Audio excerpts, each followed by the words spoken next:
je m'appelle Maud Mouvant, je suis coach Ikigai transformationnelle et créatrice du groupe Facebook Intuition, émotion et confiance en soi, les femmes hypersensibles qui veulent vibrer avec la vie. Aujourd'hui, j'avais à cœur d'interroger Yannick Vérité.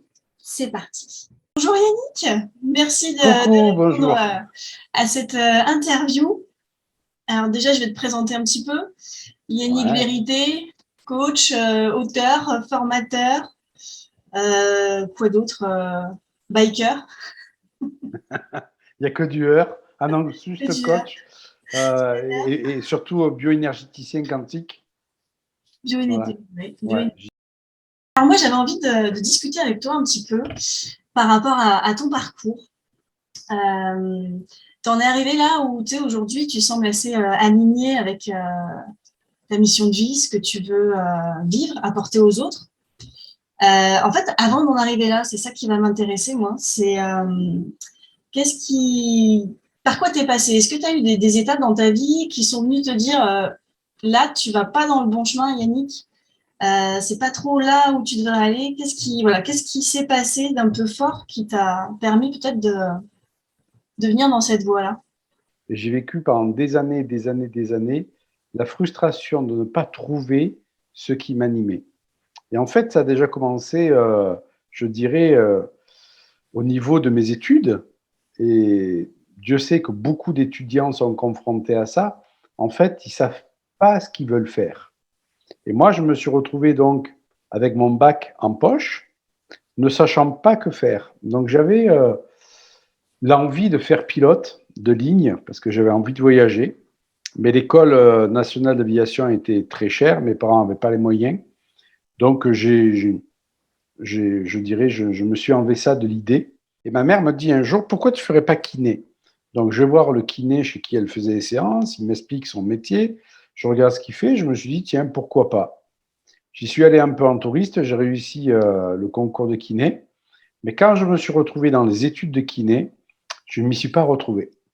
Je me suis dit, tiens, peut-être quand tu auras ton diplôme en poche, tu t'installeras et tu comprends, tu verras que eh bien, tu pourras faire le métier que tu as, de la manière dont ça t'inspire et voir un peu ce que ça donne. Et donc, je me suis retrouvé installé. Et là, eh bien, je me suis dit, tu n'as pas fait toutes ces études pour rien. Tes parents n'ont pas fait le sacrifice de payer tes études et tout ce qui allait avec pour que tu t'arrêtes. Donc j'ai continué, mais je sentais qu'il y avait quelque chose en moi qui n'était pas aligné. Et l'extérieur me le renvoyait. Pourquoi? Parce que ça ne marchait pas comme je voulais. J'avais de la clientèle, mais je n'avais pas la clientèle que les autres kinés pouvaient avoir à passer 20, 30 personnes par jour. J'avais une clientèle limitée. Alors, comme je pensais, il y a une patiente qui était venue me voir et qui m'avait dit peut-être que vous devriez favoriser les énergies. Donc, j'avais fait appel à une voyante, médium, énergéticienne, tout ça, qui me donnait des trucs, des potions à mettre. Je trouvais ça vachement farfelu, mais je me disais, pourquoi pas? Si ça fait pas de mal, ça fera. Si ça fait pas de bien, ça fera pas de mal. Et j'ai traîné comme ça pendant des années, ce sentiment de frustration en me disant, moi, je sens qu'il y a quelque chose qui m'appelle, mais quoi, je ne sais pas. Et ça a duré longtemps, ça dure longtemps, en me disant, mais non, mais attends, ce métier, il n'est pas fait pour toi, quoi. Ouvre les yeux, même si tu renonces à ce métier-là, ben, tu vas rien perdre quelque part parce que tu es pas bien dans ta vie. J'étais pas Ouais, bien c'est dans ma ça, vie. c'est concrètement des exemples. Comment tu le sentais dans ta vie que c'était pas ça? Comment la vie elle est venue te montrer que c'était pas ça en fait? Au-delà de bon, il y a peu de gens qui venaient peut-être te voir. Est-ce qu'il y avait d'autres choses dans ton mental, dans ta santé, dans tes rencontres, je sais pas, qui venaient te Alors, montrer que c'était pas ça? c'est intéressant parce qu'au niveau de l'énergie, j'en avais pas beaucoup. J'avais besoin de beaucoup de sucre. J'étais addict au sucre. C'est-à-dire que vraiment, j'avais besoin à chaque repas de finir par un dessert, un gâteau. J'ai vraiment besoin de ça. Et bien entendu que ça ne me donnait pas une énergie terrible, mais à un moment donné, je me suis demandé pourquoi j'avais besoin de compenser comme ça par le sucre. Euh, il y a eu des rencontres aussi, bien entendu. J'ai commencé à faire des stages. Et là, bien, je voyais le formateur qui prenait plaisir à dispenser des cours. Et j'avais ce sentiment de frustration quand je rentrais d'un stage. Alors, j'avais un sentiment de satisfaction d'avoir appris des choses, mais j'avais ce sentiment de frustration de revenir à ma vie enfermée dans un cabinet, en fait. Voilà. Alors, d'un autre côté, les cartes étaient brouillées parce que j'avais plaisir à soulager les personnes, j'avais plaisir à les rencontrer, j'avais plaisir à faire du lien, mais de l'autre côté, je me sentais vachement bridé parce que j'exécutais quelque part, entre guillemets, l'ordonnance de médecin. Je sentais vraiment de plus en plus qu'il y avait une partie en moi qui était frustrée, en fait. Mhm. J'arrivais pas à accompagner les gens comme je le voulais, j'avais l'impression que je faisais du travail en surface. Et je me suis même demandé à un moment donné si j'étais vraiment fait pour aider les personnes, pour les aider dans leur santé, dans leur cheminement. C'est vraiment, j'ai eu beaucoup, beaucoup de doutes. Et merci à ça, parce que maintenant, je comprends les personnes qui peuvent être aussi dans le soin, mais qui ont des doutes à se demander si c'est vraiment leur chemin, en fait. C'est quelque chose Écoute. qu'on peut souvent voir avec les personnes qui sont hypersensibles. Elles veulent aider, en fait, Mhm. mais elles savent pas trop comment et sans pouvoir forcément aussi entre guillemets, se protéger du mal-être de l'autre ou de la personne qu'elle veut aider. Et tu peux des fois un peu te noyer comme ça en tâtonnant, en se disant oui, ça me fait du bien d'aider, mais en fait, je m'y retrouve pas. Ça me nourrit pas, en fait, quelque part. Tout à fait. J'en ai rencontré des personnes comme ça. C'est vrai. Un signe qui était flagrant chez moi aussi, c'est quand ben, il fallait ouvrir le cabinet, c'était ben, il fallait aller au turbin, quoi. Allez, on y va. Bon, allez, donne-toi un coup de pied aux fesses, on y va. Il y a comme une personne à passer par jour, etc. Et je voyais qu'il fallait faire beaucoup d'heures, beaucoup, beaucoup, beaucoup d'heures pour gagner sa vie, en fait. Et à un moment donné, je me suis posé en me demandant, est-ce que tu veux passer toute ta vie comme ça? C'est-à-dire, ben, tu as envie d'être ailleurs, mais non, il te faut aller au boulot parce qu'il faut payer ta facture, il faut remplir le frigo, etc., etc. Et ben, ça poussait de plus en plus fort en moi. J'avais de moins en moins d'énergie pour faire ça. Et c'est à partir de là où j'ai commencé à faire très rapidement l'ostéopathie. Parce que cette souffrance devenait de plus en plus grande. J'ai été diplômé en 89. Je me suis mis de suite à mon compte et j'ai commencé à me former à l'ostéopathie en 92, 91, 92. Là, j'ai commencé à avoir une bouffée d'oxygène. J'ai commencé à avoir une bouffée d'oxygène parce que j'étais plus dépendant des médecins. Et très rapidement, au bout de quelques années, arrêté mon exercice de kiné. Et en étant ostéopathe, j'avais plus d'énergie. J'avais beaucoup plus d'énergie. J'étais moins addict au sucre. Donc, j'avais moins besoin de réconfort, je dirais, dans ma nourriture. Mais néanmoins, je sentais que il y avait autre chose qui m'attendait. Mais c'est intéressant parce que cette baisse d'énergie, en fait, plutôt que de te laisser plomber, te dire où, en fait, ça t'a boosté finalement pour passer à l'acte et aller chercher d'autres choses, en fait. T'as pas pris ça Complètement. voilà, comme une fatalité. Ça a été ton moteur, en fait. Ça a été mon moteur. Et la question que je me suis vraiment posée, celle-là, ben, je la donne souvent dans mes formations, dans mes stages. Quand les personnes me disent, mais je suis dans un boulot qui ne me plaît pas, qu'est-ce que je fais? J'ai peur de passer à l'acte, j'ai peur de changer.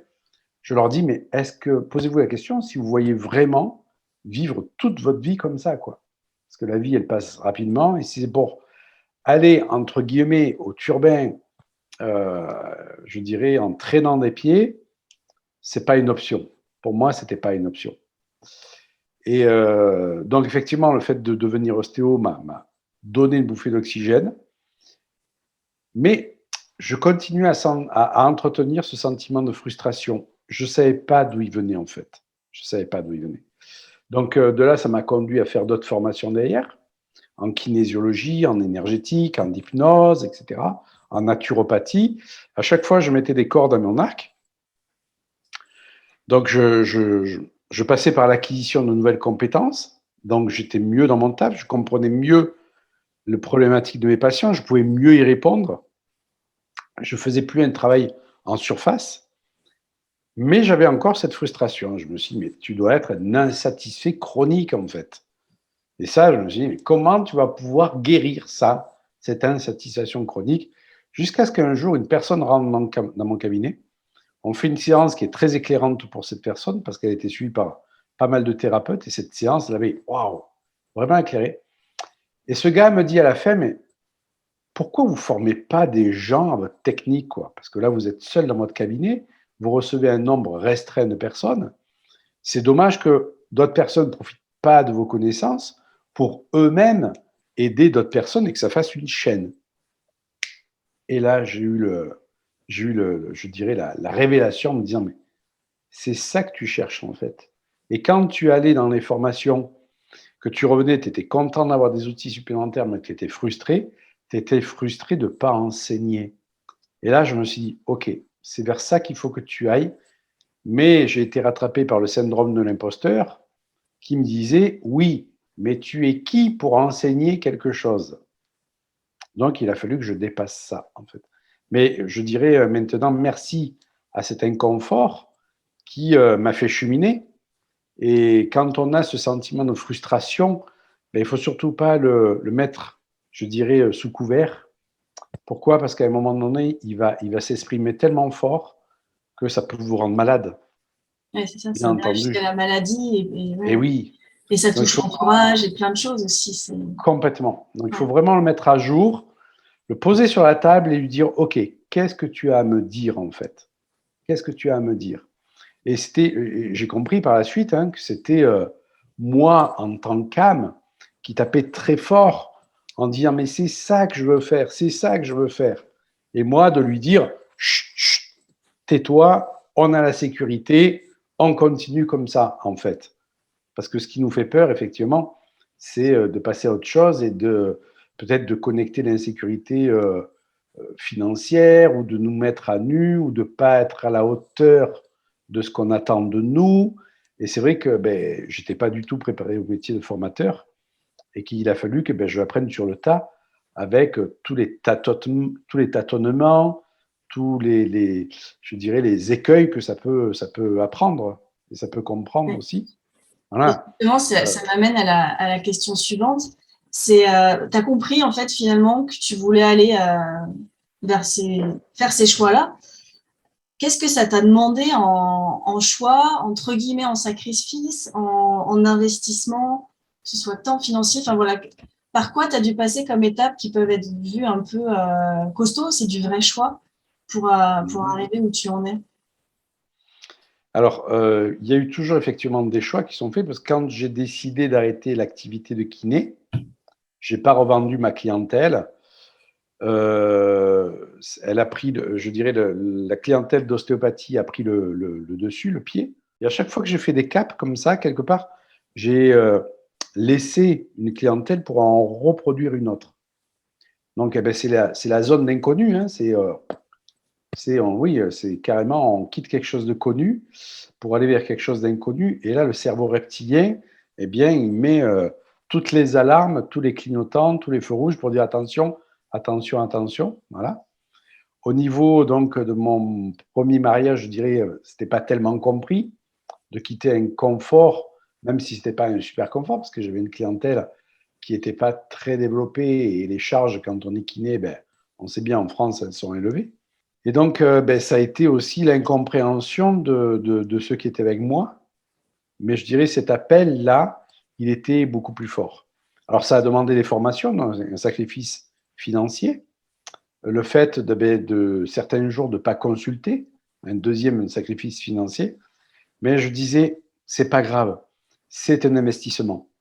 Et moi, le message que je fais toujours passer, c'est ne regardez pas la dépense qu'une formation vous fait faire. Parce que ce n'est pas une dépense, c'est un investissement. Et beaucoup de gens me disent, mais pourquoi tu fais toutes ces formations? Prends plutôt ton argent, partir en vacances, etc. Je me disais non, parce que si je pars en vacances, ok, je vais me faire du bien, c'est un investissement sur ma santé aussi, bien entendu. Mais là, j'ai besoin d'investir sur mon avenir. J'aurai le temps de partir en vacances.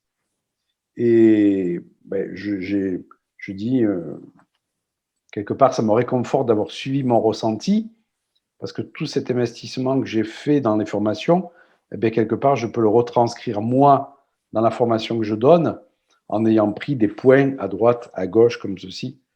Donc, ça ne va pas se faire facilement.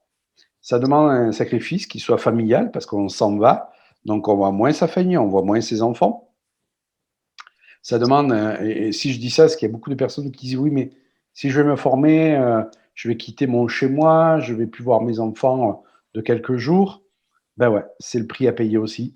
Il y a un investissement financier. Donc, comme je le disais, une formation, c'est pas une dépense, c'est un investissement. Et le meilleur investissement qu'on peut faire, c'est sur soi. Voilà. Donc, c'est vrai que j'en ai dépensé des milliers, des dizaines de milliers d'euros.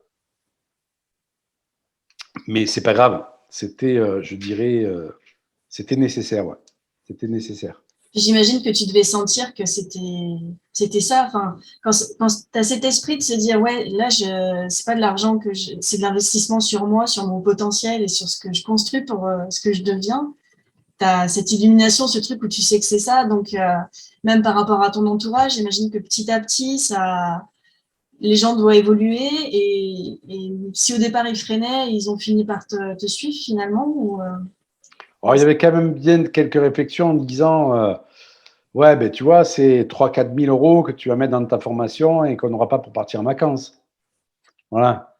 Mais bon, c'était plus fort. Alors, c'est vrai qu'on fait des compromis quand on est en couple, quand on est en famille, parce qu'on n'est pas seul, bien entendu.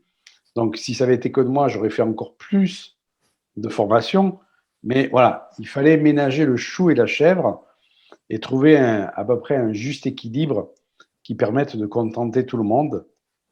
Et donc, c'est pas toujours facile, en fait, de faire comprendre aux personnes qui sont autour de nous cette passion qui nous anime et ce besoin de se former. Soit on s'écoute et puis on y va et puis advienne que pourra. Et puis s'il n'est pas content ou si elle n'est pas contente, eh ben, c'est son problème. Ça peut être une vision des choses, c'est pas celle que je préconise, bien entendu. Ça peut être aussi le fait de, bon, mais ok, elle a raison, il faut qu'on parte en vacances, il faut que je puisse satisfaire mes enfants, et puis les formations, eh bien, ça sera plus tard, mais plus tard, on ne sait jamais quand est-ce que c'est. Voilà. Donc, chacun, quelque part, doit voir ce qu'il en est par rapport à ça et de trouver son juste équilibre. Après, il y a des personnes qui sont plutôt sur le fait de se former à l'autodidacte, hein, de manière autodidactique, d'y aller à tâtons comme ça. Moi, j'avais vraiment l'intime conviction que si je connectais une formation où la personne avait déjà accompli le chemin, elle allait me faire gagner du temps par rapport au fait de me former en autodidacte. Et j'avais surtout à avoir le retour éclairé d'une personne qui savait, plutôt que moi, de tâtonner, de constater en fait. Et alors aujourd'hui, quand tu te lèves le matin, c'est quoi tes pensées? C'est quoi quand tu regardes ta vie là aujourd'hui, est-ce que ça valait le coup? Comment voilà, c'est quoi elle a quel goût ta vie là? Alors là, je dirais elle a le goût que je voulais qu'elle ait. Ça, c'est important. Ça ne s'arrête pas. Hein. On ne se dit pas, tiens, j'y suis arrivé, ça y est, je me mets dans un transat et puis je sirote un mojito. Bien que ben, si je peux le faire, ben, je m'en donne l'occasion, c'est évident. Voilà. Mais oui, elle a une meilleure saveur que ben, lorsque j'étais frustré de ne pas accéder à ce que je voulais. Pourquoi elle a une meilleure saveur? Parce que ben, je vois dans les yeux des personnes que je forme des lumières qui s'éclairent à chaque fois quand elles apprennent quelque chose, qu'elles réalisent, qu'elles bossent sur elles. La lumière de ceux qui pratiquent et qui permettent d'éclairer la lumière dans les yeux des personnes qui viennent les consulter. Donc c'est une boule de neige en fait qui a grossi avec un message qui se répand de plus en plus. On est toujours un peu aussi, je dirais, donc il y a ce contentement.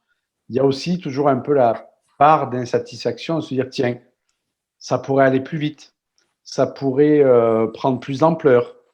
Donc, cette petite frustration que j'ai me pousse à aller chercher toujours plus loin des pivots, des leviers, en fait, pour faire toujours un pas de plus, ce que j'appelle le 0,1% de plus journalier, qui fait que je ne vis pas dans la frustration, loin de là, mais je ne vis pas dans le contentement non plus. Waouh, ça y est, c'est bon, c'est acquis.